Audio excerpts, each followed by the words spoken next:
Welcome back to my channel.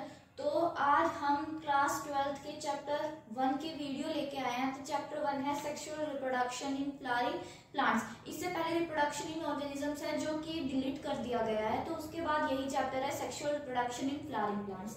तो plants दो type के होते हैं, एक तो गैमेटोफिटिक होते हैं, एक स्पोरोफिटिक। हमने पढ़ा है 11th क्लास में थर्ड चैप्टर था जो प्लांट किंगडम, उसमें हमने गैमेटोफाइट एंड स्पोरोफाइट इन दोनों के बारे में बहुत अच्छे से पढ़ा था। गैमेटोफाइट वो होते हैं जो गैमेट्स को प्रोड्यूस कर यानी कि जो गैमेट्स को बनाते हैं, एंड स्पोरोफाइट्स वो होते हैं जो स्पोर्स को बनाते हैं। अब हमने जो चैप्टर 3 था प्लांट किंगडम, उसमें हमने इन सब के बारे में पढ़ा था पूरी डिटेल में कि algae, bryophyte, pteridophyte, gymnosperm and angiosperm. यहाँ पे हम पढ़ेंगे फ्लोरिंग प्लांट्स के बारे में, और जो एंजियोस्पर्म है उसमें सारे फ्लावरिंग प्लांट्स आते हैं। एंजियोस्पर्म की कैटेगरी में फ्लोरिंग प्लांट्स आते हैं। तो हमने देखा था कि जो एल्गी एंड जो ब्रायोफाइट है उनकी मेन बॉडी होती है गैमेटोफाइट, यानी कि जो गैमेट्स को प्रोड्यूस करे। एंड गैमेटोफाइट हमारे क्या होते हैं, गैमेटोफाइट हमारे होते हैं हैप्लॉइड, यानी इनकी प्लॉइडी होती है n. And pteridophyte, gymnosperm and angiosperm इनकी मेन बॉडी होती है स्पोरोफाइट, ठीक है, यानी कि स्पोर्स को प्रोड्यूस करे। एंड स्पोरोफाइट की जो प्लॉइडी होती है वो होती है 2n।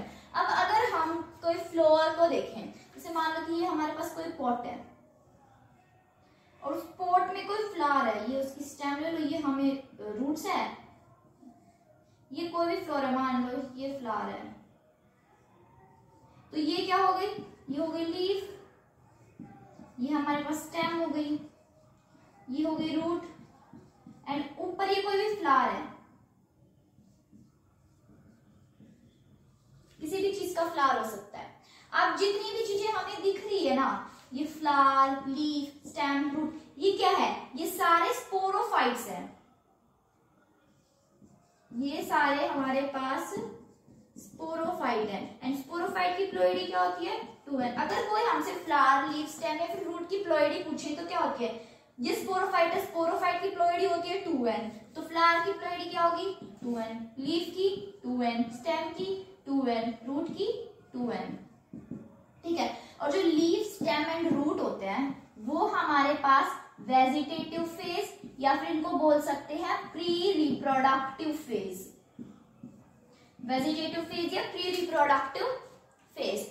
क्योंकि वेजिटेटिव फेज यहाँ पे रिप्रोडक्शन शो नहीं होता है, लेकिन अब ये नहीं है कि किसी प्लांट में अगर कोई भी प्लांट है अगर उसमें फ्लावर नहीं हो तो रिप्रोडक्शन नहीं होगी, नहीं, उस टाइम पे जो लीफ होती है ना वो रिप्रोडक्शन करवाती है, उसको हम उस टाइम पे रिप्रोडक्टिव फेज बोलते हैं। और ये फ्लावर क्या है, फ्लावर हमारे पास रिप्रोडक्टिव फेज या फिर फ्लोरिंग फेज भी बोल सकते हैं इसको, जो रिप्रोडक्शन करवाने में हेल्प करता है।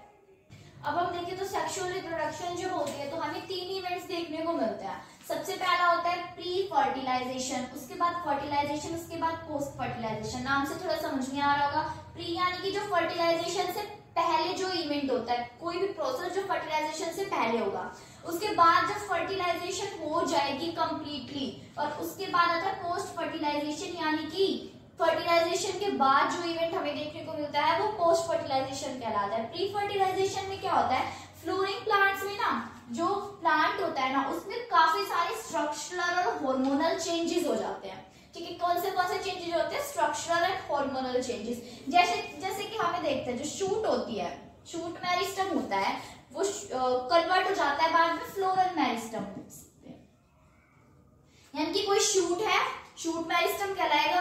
अगर उस शूट मेरिस्टम पे फ्लोरल मेरिस्टम आ गया, यानी कि फ्लावर थोड़ा थोड़ा ग्रो होना स्टार्ट हो गया, वो फ्लोरल मेरिस्टम। अब फ्लोरल मेरिस्टम बाद में हमारा बनाता है फ्लोरल पेरिमोडिया, फ्लोरल पेरिमोडिया या फ्लोरल पेरिमोडिया। ये क्या होता है, ये वो सेल्स होती है जो बाद में जाके फ्लावर को बनाती हैं। ये वर्ड एनसीईआरटी में भी गिवन है, फ्लोरल पेरिमोडियम। ये वो सेल्स होती है जो बाद में जाके फ्लावर को कंप्लीटली बनाती हैं। उसके बाद फ्लावर बनेगा तो क्या होगा, फ्लोरल बर्ड आएगी ना,